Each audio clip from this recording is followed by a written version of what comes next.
அன்றைக்கி எங்கள் ஊர் ஃபாரஸ்ட் ஆஃபீஸில் போய் ஒரு 50 மரக்கன்றுகள் எடுத்துகிட்டு வந்தாங்க. இது வந்து பூம்பாதிரின்னு சொல்கிற மரக்கன்றுங்க. இது வந்து சக்கரைப்பழ நாற்று. புங்கன் வந்து ஒரு 10 நாற்று கொடுத்தாங்க. ஃப்ரீயாக தான், இதெல்லாமே ஃப்ரீயாக தான் எனக்கு கொடுத்தாங்க. நான் ஏற்கனவே ஒரு 3000 மரக்கன்று வச்சு வளர்த்து பெருசு பண்ணிட்டாங்க. அதனால் எனக்கு ஃப்ரீயாக கொடுத்தாங்க.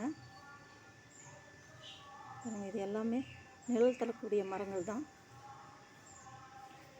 இந்த வெயில் வெக்க தாங்க முடியலைங்க. கண்டிப்பாக ஒவ்வொருத்தரும் ஒரு மரக்கன்று நடணும். இது ஒரு விழிப்புணர்வுக்காக தான் நான் இந்த வீடியோ போட்டேன். இதனால் இந்த மாதிரி ஒரு பதிவு போடலை. கண்டிப்பாக ஒவ்வொரு வீட்லேயும் ஒவ்வொருத்தராவது ஒவ்வொரு குழந்தைங்கிட்ட ஒரு மரக்கன்றை கொடுத்து நட சொல்லுங்கள். இந்த வரக்கூடிய காலங்களில் வெயில் ரொம்ப ஜாஸ்தியாக இருக்க போகுது. கண்டிப்பாக இதை எல்லாருமே ஃபாலோ பண்ணுவீங்கன்னு நினைக்கிறேன்.